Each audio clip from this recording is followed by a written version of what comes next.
felt that strange pull in your heart?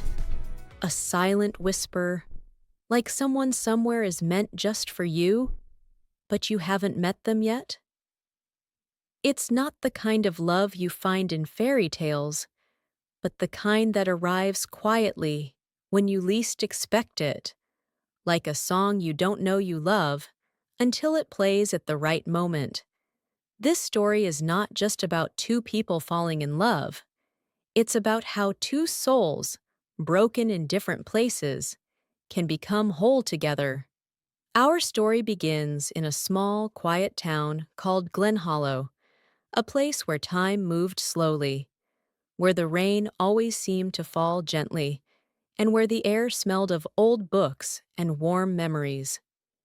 Aelric was not the kind of man who believed in fairy tales or soulmates. He worked at a tiny second-hand bookstore, tucked between a flower shop and a forgotten bakery.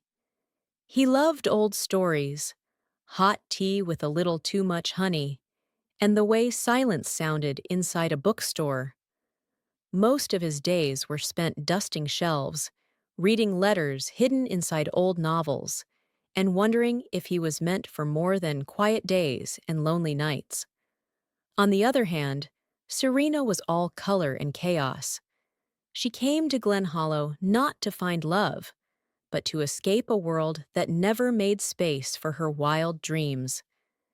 She was a painter, a wanderer, and a heart full of feelings she didn't know where to put. That rainy day, when she pushed open the bookstore door with her dripping umbrella and messy hair, everything changed. She looked around, distracted and curious, and as she turned to reach for a book, her elbow hit the edge of the counter, knocking down a delicate teacup. It fell to the floor and broke into pieces. Startled, she gasped, her voice full of worry. "Oh no, I'm so sorry!" Aelric looked up from his book, not angry, not annoyed, just calm. He walked over, looked at the broken cup, then looked at her, and said softly, "Some things break so new things can begin." That sentence, said so simply, stayed in her heart longer than she expected. She smiled, unsure why her cheeks were warm. That was the beginning. That was the moment her heart took a breath it didn't know it was holding.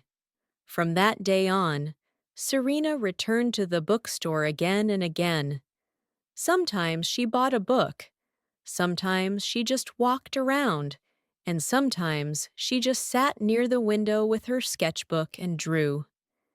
She didn't say much, and neither did Aelric, but slowly the silence between them became comfortable, like a soft blanket on a cold day. As the days passed, their quiet moments turned into longer conversations. They started talking about poetry, dreams, and things they didn't tell anyone else. Serina told him how she felt too much, how she painted to quiet her heart, and how she didn't believe in perfect people. Aelric, who always kept his thoughts safe inside, opened up and said, "Neither do I, but I believe in people who feel perfect to us." She looked at him and knew. This man was not ordinary. He saw her in a way no one had before. One evening, as they walked together under the soft light of the street lamps, Serina asked, "Do you think some people are meant to meet?" Aelric stopped walking, looked at her with soft eyes, and replied, "Yes." Like pages in the same book, different stories, same ending. That night, Serina went home and wrote him a letter. She poured her heart into it. "I think I'm falling in love with you, Aelric, but I'm scared. You feel like a home I've never known. I don't know if you feel the same. Maybe I'll never give this to you, but I had to write it, just to let my heart breathe." The next morning, she meant to keep the letter in her bag, but in her rush and nervousness, she left it on the bookstore counter, tucked between two books. Aelric found it. His hands trembled as he opened it.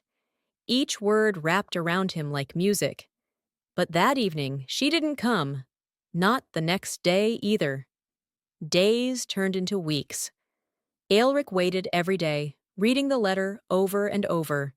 He searched the town, asked the cafe staff, walked the park paths they once walked together, hoping to see her smile again.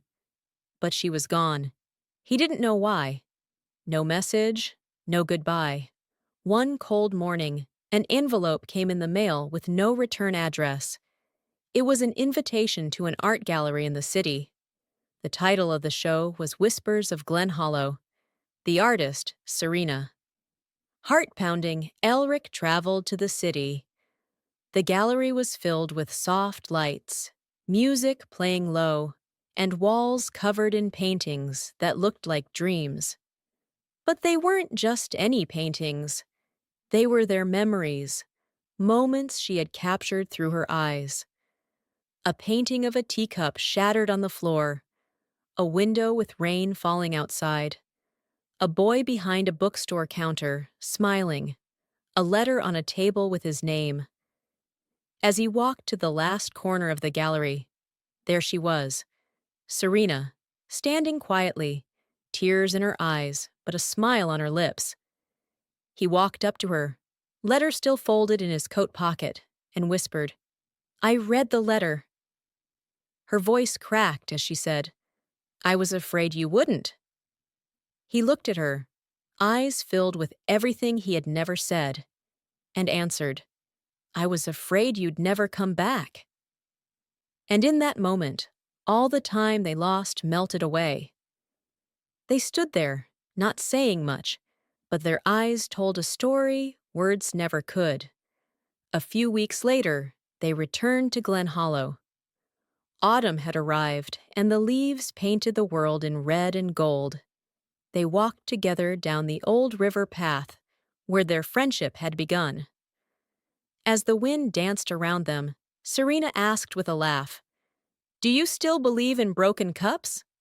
Aelric smiled, took her hand gently, and said, "No. I believe in second chances." And under the falling leaves, as the sky turned soft orange, he kissed her. Not just as a boy who missed her, but as a man who finally found the other half of his soul. Some love stories don't shout or sparkle with drama. Some just whisper, in old bookstores, in forgotten letters, in eyes that see who you really are. Aelric and Serina didn't plan to fall in love. They didn't chase it. They simply found it, in silence, in art, in everything broken made beautiful again. And maybe, just maybe, love is not about finding someone perfect. It's about finding someone who hears your soul whisper and whispers back. Thank you so much for listening to this emotional story. If this touched your heart, please like, comment, and subscribe. And remember, your love story might be just a whisper away.